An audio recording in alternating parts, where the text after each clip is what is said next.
Hi friends, welcome back. Today we will start with a new video series, multiplayer game development. So in this video series we will cover how to create a multiplayer game, how we can communicate with the other players, how a data is transferred from one player to another player. So we will cover all these topics in this video series. So first we will talk about what is a single player game and a multiplayer game. A single player game is a game which can be played by only one player at a time. Okay, and a multiplayer game is a game which can be played by more than one player at a time. So when we talk about the single player game, some of the examples we can see is that this solitaire or the Angry Birds. So I hope you must have played all these types of games, and these types of games come under the single player game. Then we have multiplayer games like PUBG where you can play with the other players.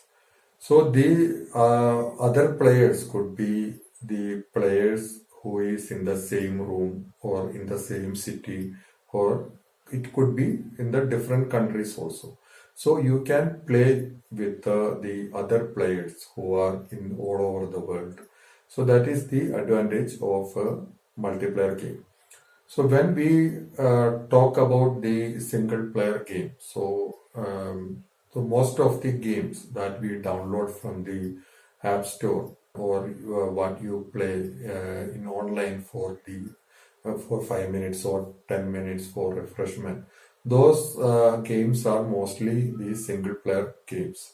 So just imagine that you are working for 2 to 3 hours continuously, and you want to refresh yourself. Then what you will do? You will just take your mobile and display a game for 5 minutes. So those kind of games come under the single player games. So when I started the developing games 15 years back, so what I used to do is that after writing the programs for a couple of hours, I just go to a gaming website and play a game for 5 to 10 minutes.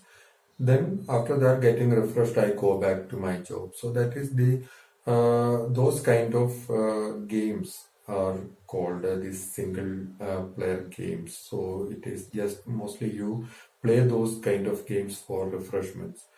But when you play a multiplayer game, it is like you are part of a team, and your team is playing with another team. So it could be a war game, a survival game. So different types of games are available in the market. So when you talk about the multiplayer also, there could be some ordinary multiplayer games or normal multiplayer games where the five players or 10 players or 20 players play the game simultaneously. Though they form a team and they play with each other. But there could be some multiplayer games that is played by thousands or lakhs of players at the same time. So those kind of multiplayer games are called massive multiplayer games. So this is single player game is a game which is played by only one player at a time. When you play a solitaire game or you play the Angry Bird game, then you normally do, you just throw a Angry Bird to destroy the castle of the pig. When you play that game, you know that you are playing alone. You don't have any feeling like you are playing with your friend or any other person. But that is one type of single player game. And when you talk about a chess game, so for example, you are playing a single player chess game. Even though it is a single player, you will get the feeling like you are playing with your friend, you are playing with another person, because after you make your move, the next move is done by the computer. So, so your opponent in the chess game is the computer. So after you make a move, then the computer will make the next move. So you will get the feeling like you are playing with the another person. So even though it is a single player game, you will get the illusion like you are playing a multiplayer game. So how you do that? So in the as when you develop the chess game, so you have to write the code, program or a logic for the computer also, so that the computer will make its move according to the program you have written. When you talk about, so you, I hope you understood the difference between the single player and the multiplayer game. Single player game, you play it yourself, you don't play with your friends, but in a multiplayer game, you play with the other players all around the world. You can join a game and play the game.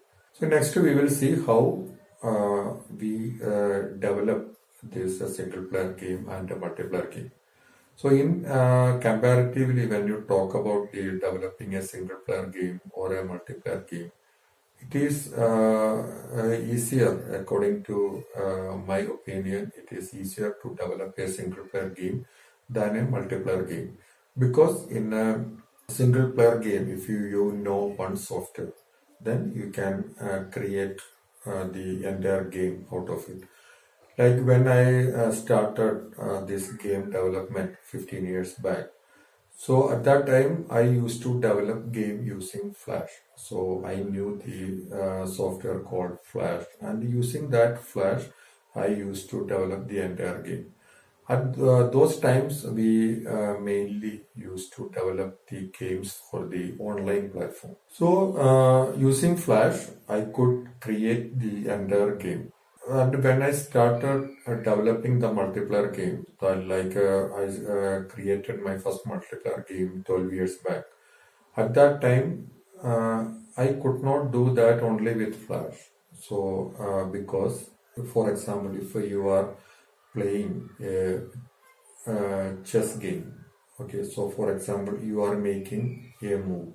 When you move your piece, then your opponent will move uh, his piece. You have to see your entire pieces and the your opponent's entire pieces, and you should see when he moves a piece, and he should see when you make your move. So how do you do that? So when you make a move, then that event, that information is passed to the server, and from that server passes that information to your opponent. Okay, so if you want to create a multiplayer game, you have to communicate with a server, and the server will communicate with the other players. So it is not enough that you know a single software like a Flash or Unity. You should have the knowledge of backend solutions also. And there are a lot of backend solutions available in the market right now, like a Playfab, Photon, GameSparks, or the SmartForge server, etc. And when I developed my first multiplayer game, I used Flash and the SmartForge server. So